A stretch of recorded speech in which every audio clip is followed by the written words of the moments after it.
history goes back much further than what we were traditionally taught in school. And I always wonder, what have we lost? And what can we find again? Like, if we're waking up from this dream of like not having known the past, what will we find out when we wake up? A lot of the cities of the world look exactly the same now. It's not as interesting. When you go to Bangkok, and then when you go to the city in China, or you go to New York City, it's all like steel and glass, right? And fairly similar in the 1500s. Each one of these cities would have had a very distinct look and feel. So I think we've lost the diversity of beauty, and everything's become homogenized. I want to bring beauty back to the world. I'm glad you came here, and we haven't really talked that much, right? Sure. Like, I want to know what you are doing, and then what's the intention behind it. Right? Okay.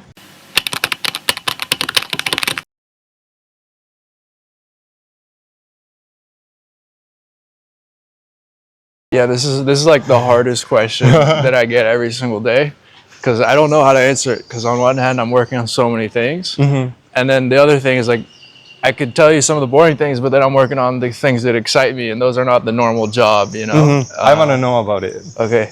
Yeah, for sure. Something that got you excited the most. Yeah.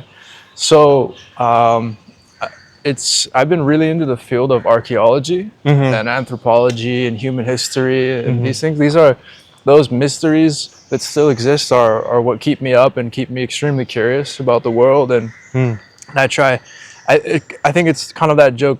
Maybe in Japan, was it a meme also, where girlfriends would ask their boyfriend, like, how often do you think about Rome?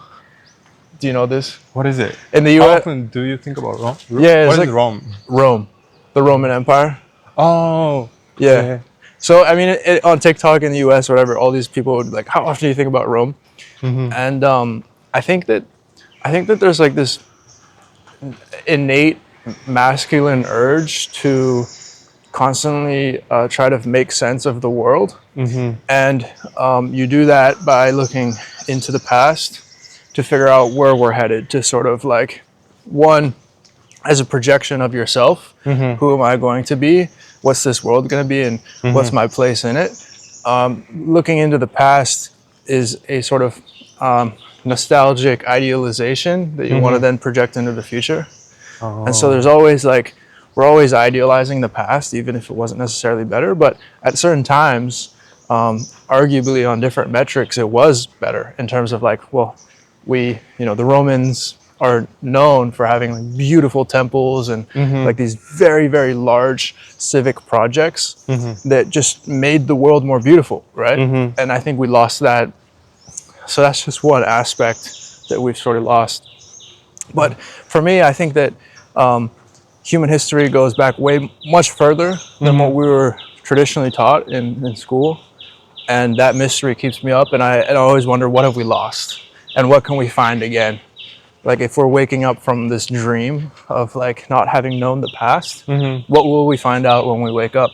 And that's just like an intuitive pull that sort of like guides me through my life, I think.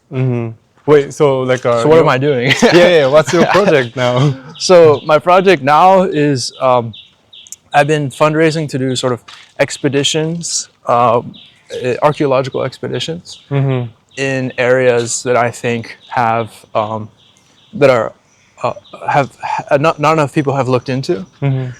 And I have a platform for archaeologists online to come together and discuss different theses on different sites and civilizations and cultures and stuff.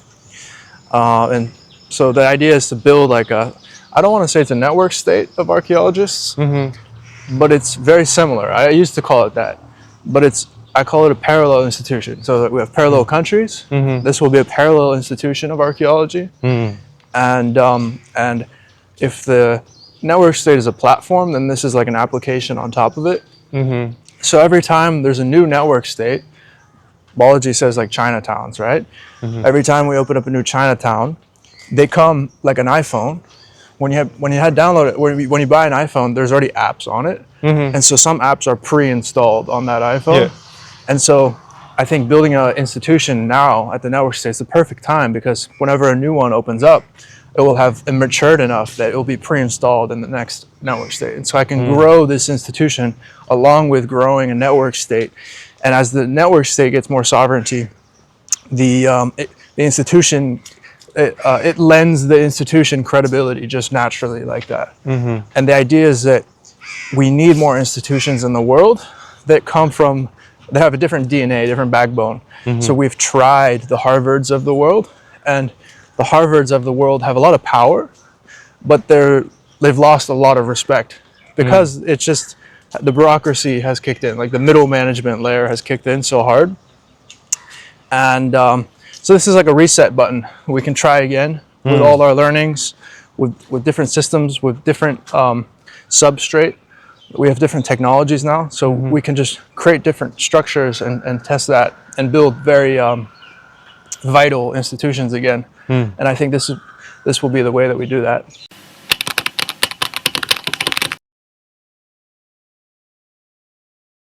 The Horus eye on Discord. Yeah. I mean, I think just like one, it's kind of sexy. It looks cool, but I like that it's symbolic. People know immediately. Oh, like Egyptian. There's a connection to Egypt here, and so anything that like kind of like with the Roman Empire, you go to Rome, you kind of fall in love with the Roman Empire just by seeing a lot of the water fountains that still exist today, right? And so you get pulled into it. So it's just like top of the funnel kind of. It's almost like if your landing page has a good design or whatever, this mattered more in the past, but that's already like something that gets you interested. And so it's kind of just like getting people interested. What's going on here? Why is he using symbols in his username? One, it kind of gives you a little bit insight into who I am, but it also kind of like just adds that into the cultural mix of what's going on at the networks. Cool.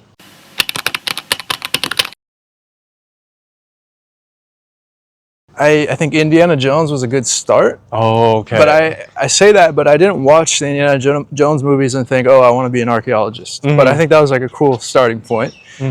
But I think it really, basically when I was in high school, I didn't go to college. When I was in high school, I just had this insane, I was so curious about everything except doing homework and except learning at school. I was like, I cannot do this. I don't want to learn. For me, for some reason, I had to like find ground truth on my own and then build upon that. I couldn't trust what other people were telling me I had to learn. I just had seen too much from my own experience and from listening to people I respected that I just felt, okay, I have to do this on my own, and then I have to find my way through. So instead of doing homework, I would listen to podcasts. I would watch way too much YouTube. Or I would do it while I'm doing homework. And one of the things that I just became obsessed with was with Nikola Tesla and this idea of like, you know, kind of like 0-point energy machines, like being able to just produce energy at a positive rate from nothing. I was like, oh, these are like, because it's kind of the Peter Thiel thing of like, we were promised flying cars and we got the iPhone instead. It's like, it kind of feels like sci-fi just stopped at some point. And we didn't like evolve past the combustion engine too much. But like, what's the next step? And it just seemed like, okay, a lot of the quantum physicists have explained what the next thing is, but it hasn't actualized yet. And it seems like maybe we just went in the wrong direction. Yeah. And Nikola Tesla, like many other people I look up to and respect deeply, was also obsessed with the pyramids. And so that kind of introduced me to this whole notion of potential hidden technology inside of these things that we had written off as just tombs. And sort of, I think it's easy to, in the current framing or more of a previous framing of the last 30 years, to think, oh, the only reason they did this is for their egos, you know, like, oh, I'm the best king ever, I'm gonna have the biggest pyramid in the world. I don't think that pattern matches to what we're finding on these things. Wow, Yeah. interesting.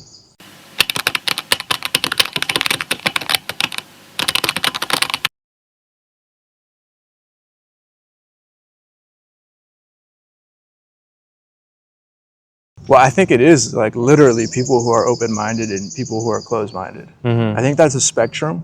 Okay. I think it's a literal thing in some sense, where it's like there are people who, like for me, one of the interesting things of I read this book about Native American shamans and like a study on schizophrenia.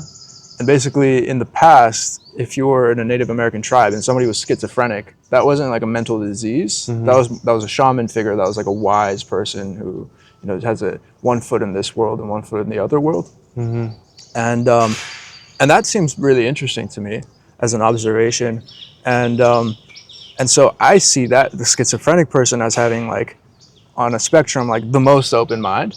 Maybe that's not doesn't always lead in the right direction or whatever, but I think it's kind of similar where it's like on the other side you need things to be like it's the autistic side. Like you everything needs to add up perfectly and it has to mathematically make sense and all these things and chance and like statistics. It's the statistical mind, right? And the other mind is like I've seen miracles, but I can't explain to everybody else, and it's only in my mind, and all these things. I think that there's like a slight. I think one person's mind is extremely neuro. There's a lot of neurogenesis going on, a lot of neurons firing all over the place, and the other person's mind is like more like coded to survival in the real world. So I think there's like probably something involved in that kind of explains it.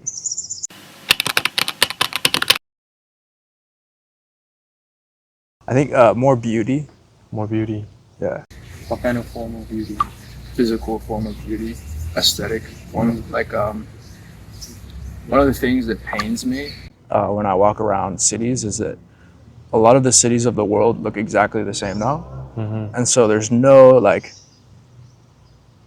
It's not as interesting when you go to Bangkok, and then when you go to a city in China or you go to New York City, it's all like steel and glass, right? And fairly similar. It's not like in the past where if you'd gone to Beijing in the past and then you went to Florence and then you went to Paris, like each one of the in the 1500s, each one of these cities would have had a very distinct look and feel. Or if you had gone to India, right, or somewhere you go to somewhere in Siam or something. So I think we've lost the diversity of beauty, and everything's become homogenized, and it's we have started to sort of fetishize, or it's already happened, which is we fetishized sort of blank slate culture, where sort of these sort of like, for example, brutalist buildings are just like everything, all the details just stripped clean, right? And you're supposed to respect this just like concrete flat building, and there's some beauty in it. I get that, but I think that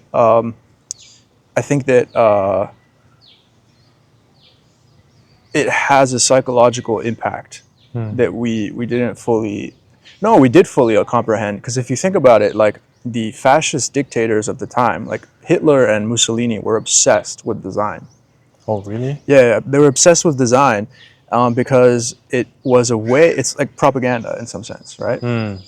Propaganda is kind of feels like just art, like like a banner or something like that. I think maybe there could be a better word for this, but it's a force, right? It's like when you go to one of the you see the buildings that Hitler had, like this whole model city of what the new Berlin was going to look like. I think they call it Germania or something, and it looks like a modern take on Roman style stuff.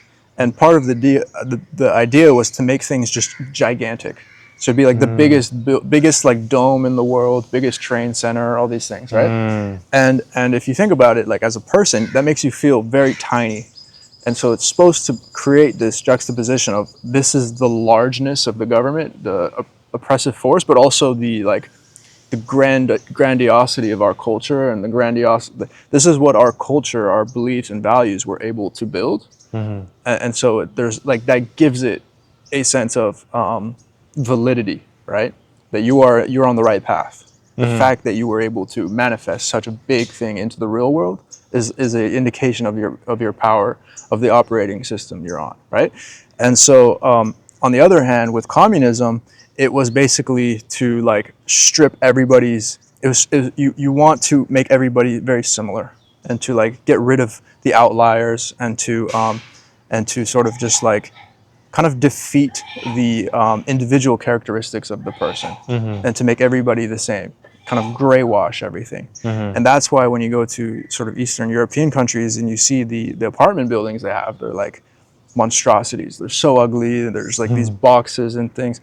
And then we've sort of fetishized it a little bit. And sure, like some of it does look good, but when you compare it to sort of medieval, and I'm pulling from Western stuff, but obviously Japan has incredible culture on this, but like I can pull more from the Western side with like the churches, but then also like, you know, the Greek stuff. Like there's just something like wonderful about it, right? Awe-striking in a different way than the brutalist stuff. Okay. Wow. That's interesting. So you want to bring it back to... Yeah, I want to bring beauty back to the world. Wow.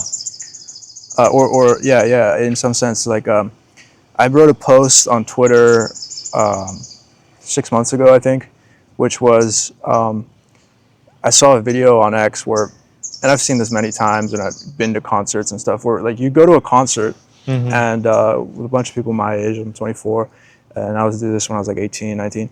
You go to a concert and there would be a rapper who's like rapping on top of just an MP3 of him rapping. You know, it's like the worst. There's no art to that at all. There's no performance to that at all. The performance is just like the energy he's bringing on the stage, but it's zero connection to his skill capacity of performing art. And I thought this is ridiculous. I always hated it. And so then you like, yeah, and that's a big thing. And so we, for some reason, have like prioritized just being in the presence of these people rather than the actual art there and all that. Even though, you know, there is an art there because it makes us feel some way and all that. But anyway, I think that we have not fully budgeted in the effects of a multipolar world. There's a lot of different variables going on in the medieval Renaissance, which was this like coming out of the Dark Ages. We have like the Medici family really pushing hard on aesthetics again from a propaganda standpoint, because it, you know, this was like a kind of a mid-level power family, and they were able to climb the ranks for many reasons. But one of the reasons was they were able to like bring back this sense of wonder and awe in just like the clothes they would wear, and the fact that they would teach their kids like Greek poems and have them like study. You know, you'd talk to a 12-year-old Medici kid and he'd be like reciting some profound take on, you know, Platonic philosophy. It's like, it's just like, whoa, you know? And I think that basically that culture thrives in a fractal. So I think the more fractal like the world is, the more decentralized it is, the more of a pressure cooker it is for culture, and the more diversity it is. Right now, the world's very homogenized because we have this very strong poles, multipolar, unipolar moving into multipolar. And I think the more multipolar the world will be, the more our culture will then disperse again, and that will give it more breathing space to actually evolve again. And I think we're moving into that world again. So I think that there will be a cultural movement.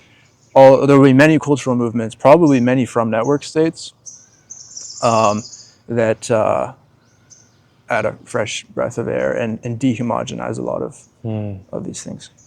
Yeah. Wow. Okay. That was so deep, and it takes a lot of time for me to maybe like digest. Okay. But thank you so much, though. Thank you. Thank you so much.